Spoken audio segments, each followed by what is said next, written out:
Boom, boom, boom, boom. Okay. Now the farmer's life out west. Guys, the first thing we got to deal with is the problem of the land. The Great Plains was an unforgiving landscape.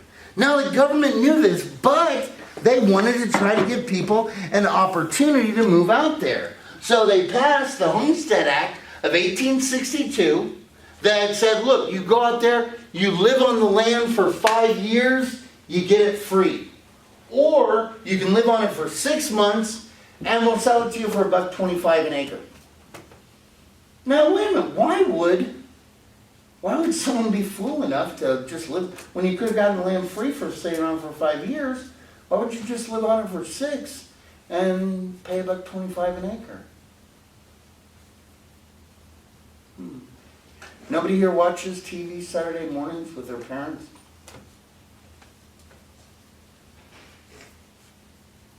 We're here with John and Clarice and their land out in Kansas. Well, what we did was we moved out here and we cleared out that angle for the farm that's going to go there. We built ourselves a log cabin that's going to go there. We dug a well and we think we've really improved this property. So what we're going to do is we're going to go ahead and invest $1.25 an acre. We're going to buy it and then we're going to turn around and do what? Sell it. I mean, you go up there in the winter and spring when, you know, people aren't planting or anything. You improve the land, boom. Got to pay $1.25 an acre. You're going to sell it for $1.30 or whatever. Make money. And guys, people did that. Okay. Also, the New Lands Reclamation Act was passed, where much of the 275 million acres passed. No. This was the New Lands Reclamation Act of 1901. Was passed to develop irrigable lands. So basically the process of land sales was used to create a fund for irrigation works and major projects like Boulder Dam, Roosevelt Dam, and the creation of other reservoirs. Don't be so excited.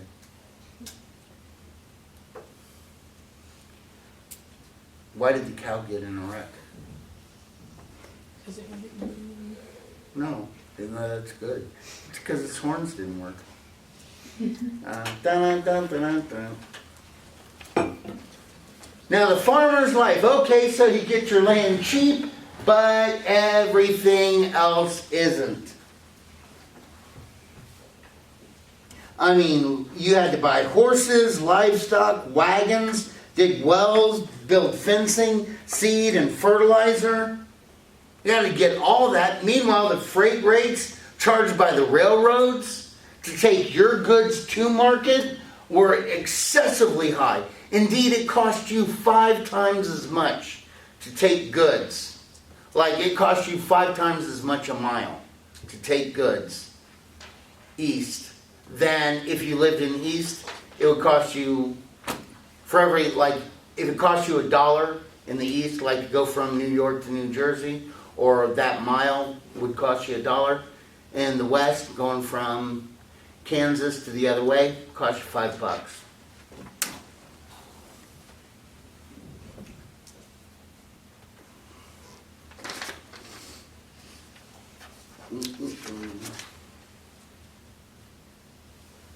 The heavy sod out there in the environment broke many a plow.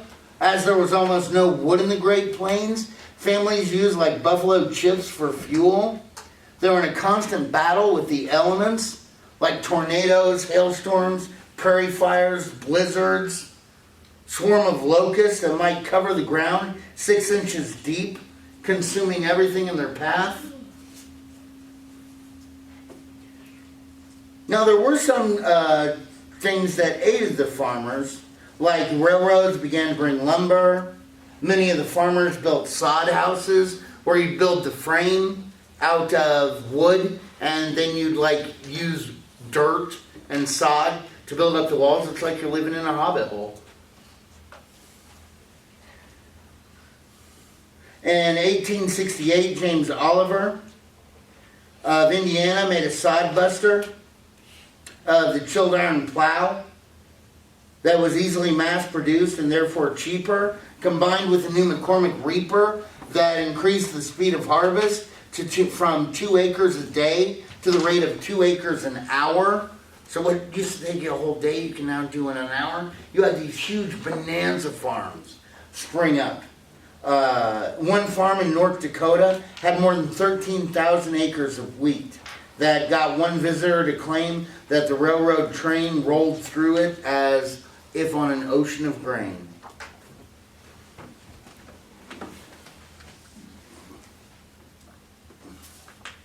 We ready? Politics in the Gilded Age. Please tell us, sir. We love our politics.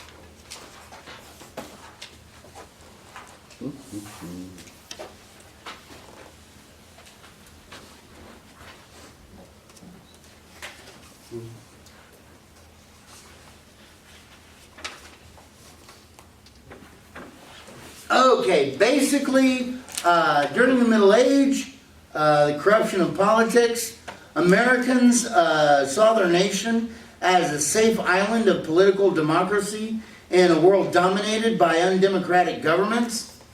Because we had these huge oceans on both sides that could protect us. And guys, I would even argue that most Americans, we kind of thought of ourselves still that same way until what? What really brought out the reality that, oh my gosh, we are all interconnected. 9/11. And now, of course, people are slowly starting to forget again. Oh, well. Now you had political corruption totally rife. And guys, we were growing so fast, we had no idea what to, how to, when to, everything like that. This is especially true like urban politics and political machines to get things done. Like you had Boss Tweed at Tammany Hall, that like if you wanted your street repaired, there's no city organization that you could go to. You'd have to go to the guy that knew Boss Tweed. You'd have to pay him a bribe. He'd have to turn around, go to Boss Tweed. You'd have to pay him a bribe. You'd keep a little for yourself. You then would go to the work crew. You'd actually expect a bribe from them because they'd be getting paid by us. But he had all these, and that's the way things got done. And this corruption wasn't just at the local level. I've already told you guys about Credit Mobilier, about that one thing that was, ripping people off, building railroad track that never really built any track. It's pretty much the politics of dead center. Every Republican candidate for president from 1868 to 1900 had fought in the Union Army. Democrats, they controlled the South as well as Catholic votes.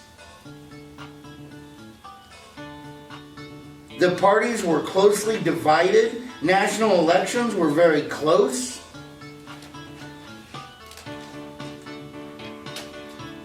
But throughout most of the early Gilded Age, you'd have a voter turnout of up to 80%. So people are taking part.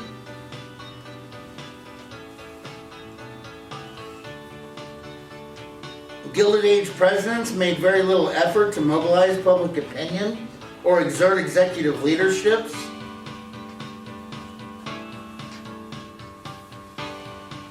Indeed, like Cleveland, when he did push for reform, he got kicked out of office.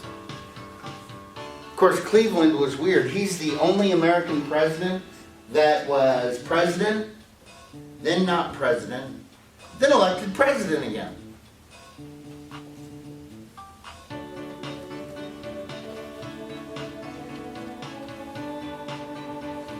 And once again, why is the executive branch so weak?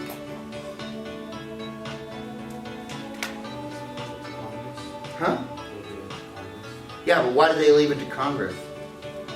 I mean, could you see Trump or Obama or doing that today? Well, what happened? Yeah, what happened to Johnson? He almost got impeached. So he was like, okay, cool. And most American presidents talk like that.